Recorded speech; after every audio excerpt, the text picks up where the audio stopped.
Hello everyone, welcome to SPC centre. This is Prashant Kumar. Friends, आज के इस वीडियो में मैं आप लोगों के साथ 71वीं बीपीएससी मुख्य परीक्षा के लिए करेंट अफेयर से संबंधित एक महत्वपूर्ण टॉपिक के मॉडल आंसर को डिस्कस करूंगा। यह जो मॉडल आंसर डिस्कशन का टॉपिक होगा वह बेसिकली करेंट अफेयर में आईआर सेक्शन से संबंधित होगा। अभी हाल ही में भारत और आसियान के बीच में शिखर सम्मेलन संपन्न हुआ है और इसे भारतीय प्रधानमंत्री के द्वारा वर्चुअली संबोधित किया गया था। तो इस बार के लिए काफ़ी महत्वपूर्ण है 22वें भारत आसियान शिखर सम्मेलन या फिर आसियान सम्मेलन 2025। ठीक है, तो काफ़ी महत्वपूर्ण टॉपिक है। इसके मॉडल आंसर को हम लोग डिस्कस करेंगे। और कल आप सभी जानते हैं कि कल आयोग के द्वारा ऑफिशियल आंसर की जारी कर दी गई है, जो फाइनल आंसर की है। अब उसी के आधार पे आपके मार्क्स तैयार होंगे और उसी के आधार पे फाइनल कट ऑफ तैयार करके रिजल्ट प्रकाशित कर दी जाएगी। तो उम्मीद है कि अंक को लेकर अब पूरी तरीके से स्पष्टता आ चुकी होगी। पहले एक द्वंद्व की स्थिति थी कि कितने प्रश्न डिलीट होंगे, कितने प्रश्न को उत्तर चेंज होंगे, लेकिन अब पूरी तरीके से स्पष्टता आ चुकी है। इसी के आधार पे फाइनल कट ऑफ और रिजल्ट प्रकाशित की जाएगी आयोग के द्वारा। तो आप लोग अब मेंस की तैयारी में जुट जाइए। मेंस की तैयारी के लिए भले ही मार्च अप्रैल समय दिया गया है, लेकिन इस दौरान आपको काफ़ी वर्क करने पड़ेंगे। आपको राइटिंग स्किल को काफ़ी दुरुस्त करना पड़ेगा, काफ़ी राइटिंग प्रैक्टिस करनी पड़ेगी, आंसर राइटिंग प्रैक्टिस। ठीक है, तो आप लोग अच्छे से तैयारी में जुट जाइए और इसके लिए कई सारे मॉडल आंसर हमारे यूट्यूब चैनल पर डिस्कस किया जा रहा है, तो आप लोग उसे निरंतर देखते रहें। और चलिए हम लोग अब इसका डिस्कशन प्रारंभ करते हैं। अगर आप लोग नए हैं तो हमारे यूट्यूब चैनल को सब्सक्राइब कर लें और हमारे टेलीग्राम ग्रुप @ISPC सेंटर को आप लोग जरूर ज्वाइन करें। प्रश्न जो मॉडल आंसर जो टॉपिक है आज का 22वें भारत आसियान शिखर सम्मेलन, इसका प्रश्न आगे देखते हैं और प्रश्न के अनुसार फिर मॉडल आंसर को हम लोग फ्रेमिंग जो किया हुआ है उसे डिस्कस करेंगे। प्रश्न है यहाँ पर, वैश्विक स्तर पर विद्यमान विभिन्न चुनौतियों के बावजूद 21वीं सदी में भारत आसियान संबंध एक नई दिशा की ओर आगे बढ़ रही है। आपको बताना है कि किस प्रकार से वैश्विक स्तर पर राजनीतिक अस्थिरता का दौर विद्यमान है, टैरिफ वार की स्थिति विद्यमान है, संरक्षणवाद की स्थिति विद्यमान है, इस प्रकार के विभिन्न चुनौतियां विद्यमान है। इसके बावजूद में भारत आसियान जो संबंध है 21वीं सदी में एक नई दिशा की ओर आगे बढ़ रही है। इस संदर्भ में हाल ही में संपन्न 22वें भारत आसियान शिखर सम्मेलन के महत्वपूर्ण बिंदुओं पर चर्चा करें। हाईलाइटेड पॉइंट यही है आपको कि 22वें भारत आसियान शिखर सम्मेलन के मुख्य बिंदु कौन कौन से हैं, इसे डिस्कस करना है। ठीक है, तो सबसे पहले आपको इंट्रोडक्शन लिखना है। इंट्रोडक्शन के बाद भारत और आसियान संबंध किस प्रकार से प्रगति पर कर रहे हैं। ठीक है, आसियान का आप स्थापना देखेंगे आसियान संगठन की, तो 1967 ईस्वी में आसियान एक संगठन के रूप में स्थापित किया गया था। लेकिन 1992 से आसियान के साथ हमने एक वार्ता साझेदारी की शुरुआत हुई और उस समय से लेकर अभी तक आसियान के साथ हमारे संबंध जो है काफी बेहतर स्थिति में जा रहे हैं, काफी बेहतर दिशा की ओर जा रहे हैं। तो यही आपको बताना है कि भारत आसियान संबंध किस प्रकार से 21वीं शताब्दी में एक नई दिशा की ओर आगे बढ़ रही है। और इसके बाद आपको बताना है 22वां भारत आसियान शिखर सम्मेलन के महत्वपूर्ण बिंदु, महत्वपूर्ण परिणाम कौन कौन से हुए, इस पर चर्चा करते हुए आंसर को कंक्लूड करना है। तो आइए हम लोग इसका डिस्कशन प्रारंभ करते हैं। इसका मॉडल आंसर मैं डिस्कशन प्रारंभ करूं उससे पहले एक महत्वपूर्ण सूचना आप सभी के लिए है। 71वीं बीपीएससी मुख्य परीक्षा को ध्यान में रखते हुए हमारी टीम ISPC सेंटर के द्वारा मेंस से संबंधित एक पेड बैच को लॉन्च किया गया है। पेड बैच का नाम दिया गया है बीपाड एक्सप्रेस। ठीक है, इसके अंतर्गत 71वीं बीपीएससी मुख्य परीक्षा के लिए कंटेंट नोट्स प्रोवाइड किए जा रहे हैं। वीकली टारगेट के आधार पर टॉपिक को कंप्लीट किया जा रहा है। इसमें जीएस और एसए पूरा, इसमें सारे सेक्शन सारे टॉपिक इसमें कवर किए जाएंगे। जीएस का लगभग 150 से 200 के आसपास प्रश्न और उसका मॉडल आंसर इसी फॉर्मेटिंग में प्रश्न उसका मॉडल आंसर आपको प्रोवाइड किए जाएंगे। यह जीएस का जो होगा सारे सेक्शन से, जीएस पेपर 2 का geography, economy, polity, science tech, GS paper 1 का current affair, history, international relation, art and culture, सारे सेक्शन से संबंधित होंगे। ठीक है, और इसके अलावा लगभग 40 जो महत्वपूर्ण एसे का टॉपिक होगा उसको भी नोट्स के रूप में प्रोवाइड किए जाएंगे। प्रत्येक नोट्स जो एसे का होगा वह 6 से 7 पेज में हैंड रिटन नोट्स के फॉर्मेट में होगा। मॉडल आंसर भी जो जीएस के होंगे वे सारे हैंड रिटन फॉर्मेट में होंगे। ठीक है, तो अगर आप लोग हमारे पेड ग्रुप को ज्वाइन करना चाहते हैं बीपाड एक्सप्रेस, तो एक नंबर दिया जा रहा है, उस पर आप लोग कॉल या मैसेज करके आप लोग संपर्क कर सकते हैं। 8375 934036, ठीक है, या 9870564701। दो में से किसी भी नंबर पे कॉल या मैसेज करके आप लोग संपर्क कर सकते हैं। और अगर डायरेक्ट आपको पेड ग्रुप में ज्वाइन करना है तो पेड ग्रुप का चार्ज है 1199। जीएस और ऐसे दोनों इसमें शामिल है, यानी पूरा मेंस का सिलेबस इसमें शामिल है 1199 में। ये दोनों नंबर गूगल पे, फ़ोन पर, पेटीएम हर जगह अवेलेबल है। दो में से किसी भी नंबर पर आप लोग पेमेंट कर दें, और दोनों नंबर व्हाट्सएप पे भी अवेलेबल है। पेमेंट का स्क्रीनशॉट आप लोग व्हाट्सएप पे भेज दें सेम नंबर पे, तो आपको पेड ग्रुप का लिंक दे दिया जाएगा और आप लोग जुड़कर वहाँ बैच में जुड़ सकते हैं। और पुराने अभी तक जितने, जैसे इंडियन पॉलिटी कंप्लीट कर दिया गया है, तो इंडियन पॉलिटी का नोट्स जो है सारे टॉपिक, मॉडल आंसर सब चीज़ दिया जा चुका है। तो वो ऑटोमेटिक जैसे आप ज्वाइन करेंगे, टेलीग्राम पेड ग्रुप है, ऑटोमेटिक वहाँ सारे PDF आपको मिल जाएगा। अभी ज्योग्राफी इकोनॉमी का सेक्शन चल रहा है, इसके बाद साइंस टेक स्टार्ट होगा, करंट अफेयर का डेली एक एक टॉपिक किया जा रहा है। तो इस तरह से यहाँ पर चीज़ों को हम लोग कंप्लीट कर रहे हैं। तो आप लोग इस माध्यम से आप लोग संपर्क करके जुड़ सकते हैं। चलिए अब हम लोग डिस्कशन प्रारंभ करते हैं भारत आसियान संबंध और 22वें भारत आसियान शिखर सम्मेलन के महत्वपूर्ण बिंदु। इंट्रोडक्शन सबसे पहले हम लोग देखते हैं। हाल ही में 26 अक्टूबर 2025 को मलेशिया के कुआलालंपुर में 22वें भारत आसियान शिखर सम्मेलन संपन्न हुआ। इस सम्मेलन में भारतीय प्रधानमंत्री ने 21वीं सदी को भारत एवं आसियान की सदी के रूप में वर्णन करते हुए दोनों के मध्य बेहतर संबंधों की वकालत की है। प्रश्न के अनुसार इंट्रोडक्शन काफ़ी परफेक्ट और सटीक लिखा हुआ है। जो भी प्रश्न पूछा गया है, 21वीं सदी में भारत आसियान संबंध एक नई दिशा में आगे बढ़ रही है। स्पष्ट यहाँ पे इस और भारतीय प्रधानमंत्री ने वर्चुअली मूड में संबोधित किया है भारत आसियान शिखर सम्मेलन को। और भारतीय प्रधानमंत्री ने कहा कि जो 21वीं सदी है वह भारत और आसियान की सदी है, ठीक है। और इस दृष्टिकोण से भारत और आसियान संबंध जो है काफ़ी महत्वपूर्ण है। तो यह संक्षिप्त रूप में इंट्रोडक्शन हुआ। भारत आसियान शिखर सम्मेलन का जो 22वां सम्मेलन है वह 26 अक्टूबर 2025 ईस्वी को मलेशिया के कुआलालंपुर में संपन्न हुआ। यहीं पे आसियान सम्मेलन भी यहीं पे संपन्न हुआ है, ठीक है। आसियान में पहले 10 देश थे, लेकिन 11वें सदस्य देश के रूप में पूर्वी तिमोर को इस बार इस सम्मेलन में शामिल किया गया है। उसको मॉडल आंसर में हम लोग आगे डिस्कस करेंगे। तो यह हो गया इंट्रोडक्शन। अब देखते हैं एक बार हम लोग, चूंकि प्रश्न का पहला सेक्शन भारत आसियान संबंध से संबंधित है। आसियान की स्थापना के बाद से ही यह भारत के लिए प्राथमिकता वाला क्षेत्र रहा है।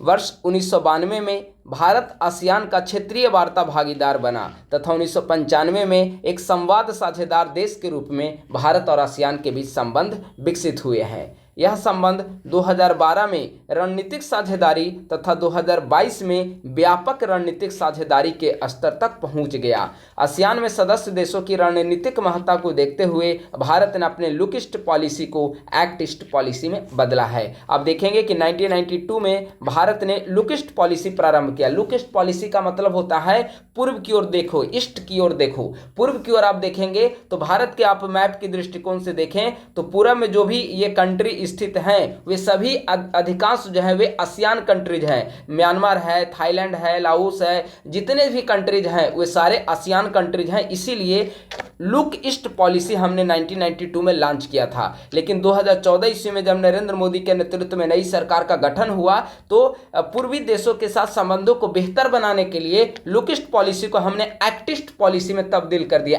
एक्ट ईस्ट पॉलिसी का मतलब होता है सिर्फ पूर्व की ओर देखो नहीं बल्कि कार्य भी करो। और यह बेसिकली नीतिगत सक्रियता के लिए एक्ट ईस्ट पॉलिसी नाम दिया गया था, ताकि पूर्व के जो जितने भी कंट्रीज हैं, आसियान कंट्रीज हैं, उन सभी देशों के साथ हम जो हमारे संबंध है उसमें सक्रियता दिखाएं, उसमें तेजी लाएं। इसीलिए एक्ट ईस्ट पॉलिसी को लॉन्च किया गया था। तो आसियान का देखेंगे स्थापना आसियान की 1967 में हुई है, लेकिन हमारे आसियान के साथ संबंध 1992 ईस्वी से प्रारंभ होता है और क्रमवार रूप में अभी तक संबंध जो है आप देखेंगे कि एक नई दिशा की ओर बढ़ता चला जा रहा है। आगे हम लोग डिस्कस करेंगे कि किस प्रकार से दोनों देशों के बीच ट्रेड का डेवलपमेंट हो रहा है, किस प्रकार से रणनीतिक दृष्टिकोण से भारत और आसियान दोनों एक दूसरे के पूरक के रूप में कार्य कर रहे हैं। तो 1992 ईस्वी से लेकर आज 2025 ईस्वी तक भारत आसियान संबंध एक नई दिशा की ओर लगातार अग्रसर है।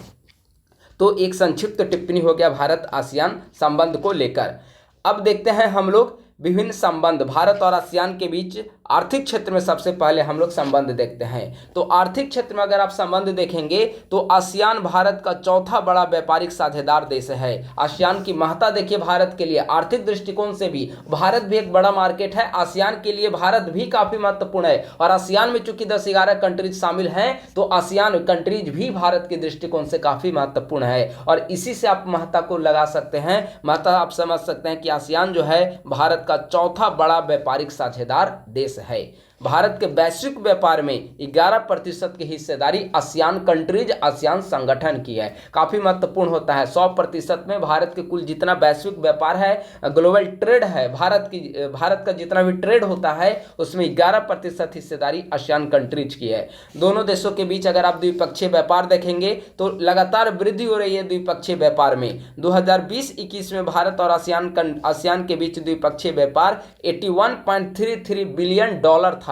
2024-25 में यह बढ़कर $123 बिलियन हो चुका है। तो लगातार इसमें तेजी देखने को मिल रही है और भारत के वैश्विक व्यापार में 11% की हिस्सेदारी आसियान संगठन की है। तो पहला हो गया भारत आसियान के बीच में आर्थिक संबंध। दूसरा है रणनीतिक संबंध। रणनीतिक संबंध का आप देखेंगे तो भारत धीरे धीरे आसियान कंट्रीज के लिए एक रक्षा साझेदार के रूप में उभर रहा है। आप देखेंगे फिलीपींस को देख लीजिए, म्यांमार को देख लीजिए, थाईलैंड को देख लीजिए, इन सभी देशों के साथ भारत के रणनीतिक संबंध जो है, भारत जो है आप देखेंगे कि मेक इन इंडिया अभियान के तहत रक्षा क्षेत्र में भारत के द्वारा काफ़ी ज़्यादा उत्पादन किया जा रहा है और पहले रक्षा क्षेत्र में भारत जो एक आयातक कंट्री था, अब आयातक से निर्यातक देश की ओर हम सफ़र कर रहे हैं और टॉप 25 अगर आप देखेंगे निर्यातक देशों की में भारत अब शामिल हो चुका है डिफेंस सेक्टर में। और डिफेंस सेक्टर में आप देखेंगे कि जो भारत के द्वारा निर्यात किया जा रहा है जिन हथियारों को, लगभग 67 कंट्रीज को भारत के द्वारा हथियार निर्यात किए जा रहे हैं। उनमें से आप देखेंगे तो आसियान कंट्रीज भी शामिल हैं। फिलीपींस को भारत के द्वारा पहली बार ब्रह्मोस का भारत के द्वारा निर्यात किया गया है। वैश्विक स्तर पर पहली बार किसी देश के साथ भारत ने ब्रह्मोस निर्यात को लेकर सौदा किया है, समझौता किया है, तो है फिलीपींस। तो फिलीपींस को ब्रह्मोस मिसाइल को लेकर समझौता हुआ।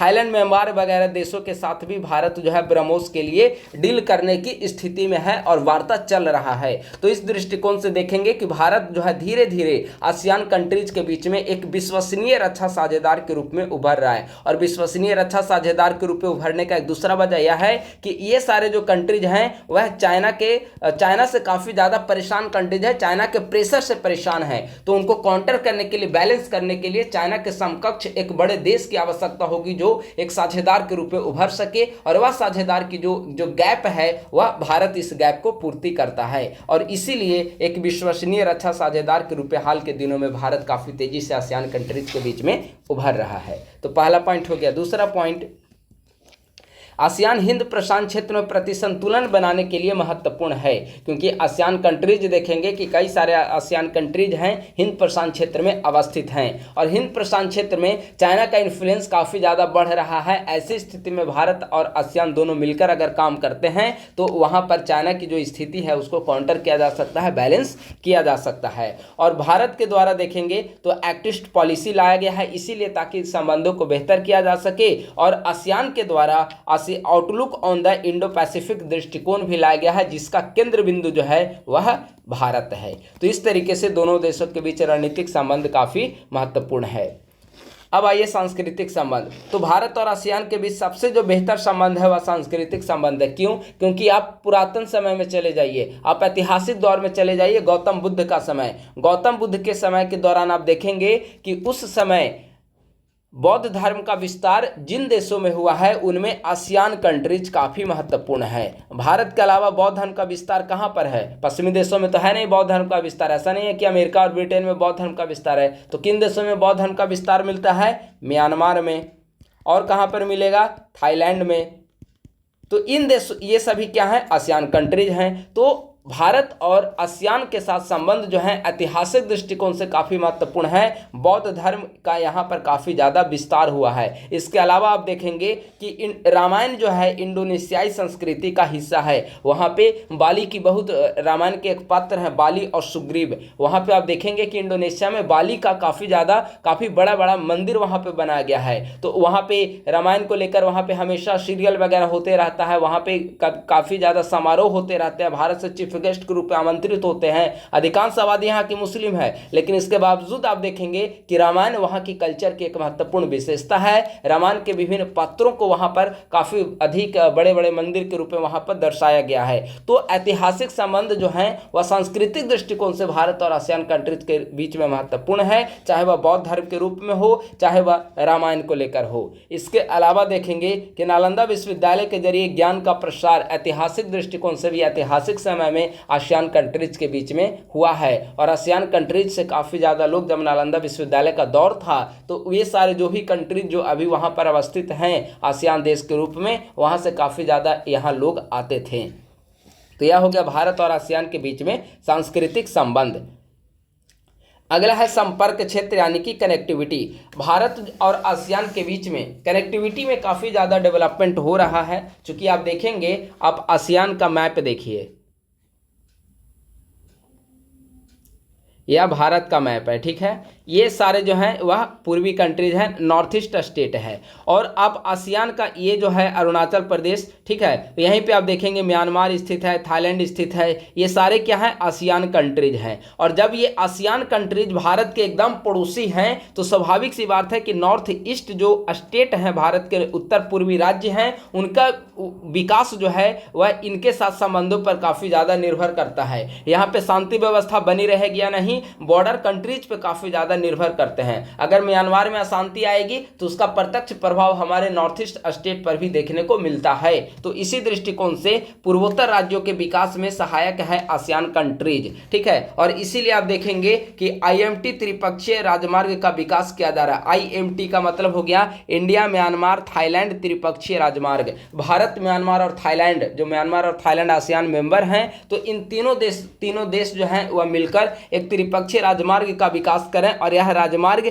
नॉर्थ ईस्ट स्टेट होते हुए म्यांमार और थाईलैंड में प्रवेश करेगा। तो इसके कारण नॉर्थ ईस्ट स्टेट जो है इसका भी डेवलपमेंट बड़े स्तर पर व्यापक पैमाने पर संभव है। इसके अलावा कलादान मल्टी मॉडल प्रोजेक्ट का भी निर्माण किया जा रहा है, जो कि भारत और आसियान देशों के बीच में कनेक्टिविटी को दुरुस्त करेगा। अन्य क्षेत्र में इसके अलावा कई सारे क्षेत्र हैं। हर चीज़ को आंसर में तो आप लिख नहीं सकते हैं, जो भी महत्वपूर्ण होगा उसे ही आपको आंसर के दौरान लिखना होगा। तो अन्य क्षेत्र में देखेंगे तो और जो भी क्षेत्र आपको बच गया, चाहे आपका साइबर सुरक्षा हो, शिक्षा हो, कृषि हो, स्वच्छ ऊर्जा प्रौद्योगिकी हो, समुद्री सुरक्षा हो, तो ये सभी अन्य क्षेत्र में शामिल हैं। भारत और आसियान के बीच में विभिन्न सारे जो संबंध है वह विकसित हैं। तो यह हो गया भारत आसियान संबंध 21वीं सदी के दौर में।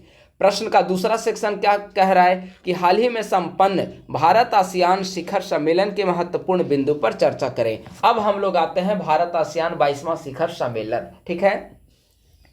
हालिया संपन्न आसियान शिखर सम्मेलन का मुख्य विषय समावेशिता और स्थायित्व है। यानी कि थीम क्या था आसियान समिट का समावेशिता और स्थायित्व।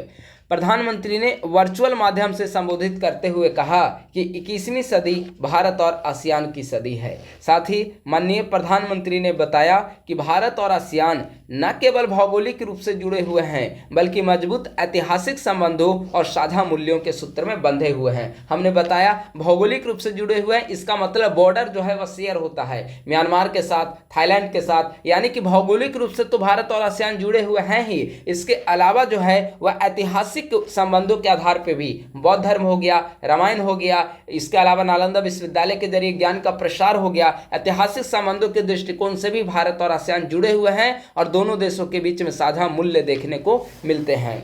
भारत और आसियान मिलकर दुनिया की लगभग 1/4 आबादी का प्रतिनिधित्व करते हैं। देखिए, भारत और आसियान अगर दोनों वैश्विक स्तर पर एकजुट होकर मुद्दे को रखें तो कितना प्रभावी होगा।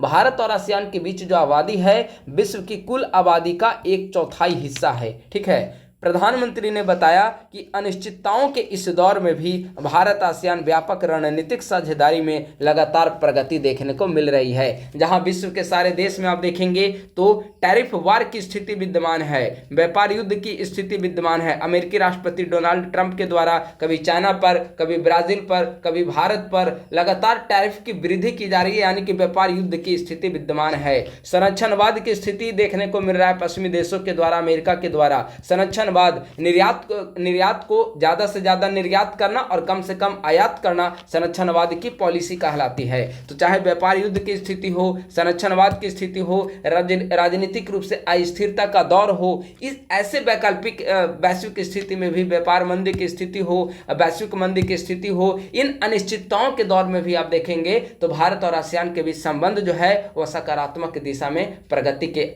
रास्ते पर बढ़ रहा है और 21वीं सदी में दोनों देशों के बीच संबंध एक नए मुकाम की ओर पहुंच रहे हैं। तो यह हो गया 22वां भारत आसियान समिट।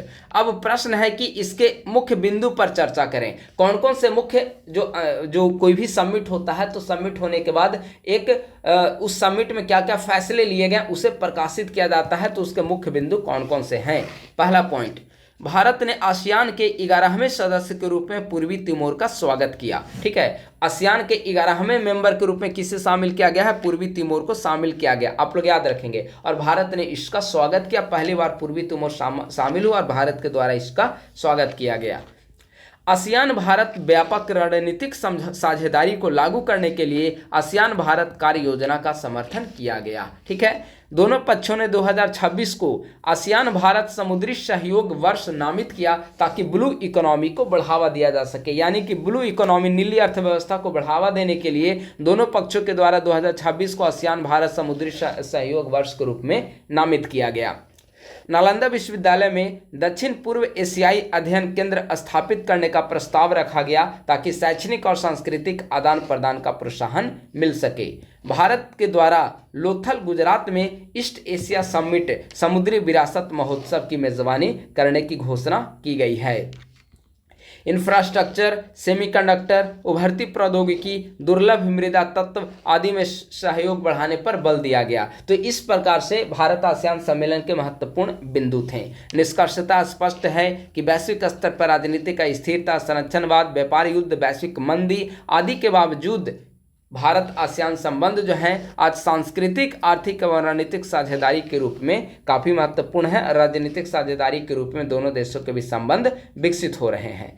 तो इस प्रकार से भारत आसियान संबंध का एक मॉडल आंसर काफ़ी बेहतर कंटेंट के साथ मॉडल आंसर डिस्कशन फिनिश हुआ है और 22वां भारत आसियान शिखर सम्मेलन के जितने मुख्य पॉइंट थे उन सभी को डिस्कस कर दिया है। अगर प्रश्न भी आएगा तो इसी फॉर्मेटिव में प्रश्न आने की पूरी संभावना है। तो आईआर का टॉपिक बीपीएससी मुख्य परीक्षा के लिए काफ़ी महत्वपूर्ण होता है, तो इसे आपको कंप्लीट करना पड़ेगा। अगर आप लोग नए हैं तो हमारे यूट्यूब चैनल को जरूर सब्सक्राइब कर लें और हमारे टेलीग्राम ग्रुप को भी आप लोग ज्वाइन कर लें। इसका जो PDF है, अभी हमने बताया कि इसका PDF जो है हमारे पेड ग्रुप पर प्रोवाइड किया जाएगा। 71वीं बीपीएससी मेंस के लिए जो पेड ग्रुप बना हुआ है और उस पेड ग्रुप पे जुड़ने के लिए आप लोग 8375934036 या 9870564701 दो में से किसी भी नंबर पे कॉल या मैसेज करके आप लोग पेड ग्रुप के बारे में जानकारी प्राप्त कर सकते हैं। या पेड ग्रुप पे जुड़ना चाहते हैं तो 1199 रुपया चार्ज है। दोनों नंबर गूगल पे, फोन पे, पेटीएम पे अवेलेबल है। पेमेंट करने के बाद दोनों नंबर व्हाट्सएप पे भी अवेलेबल है। व्हाट्सएप पे पेमेंट का आप लोग स्क्रीनशॉट भेज दें, आपको पेड ग्रुप का लिंक भेज दिया जाएगा। इसमें हम लोग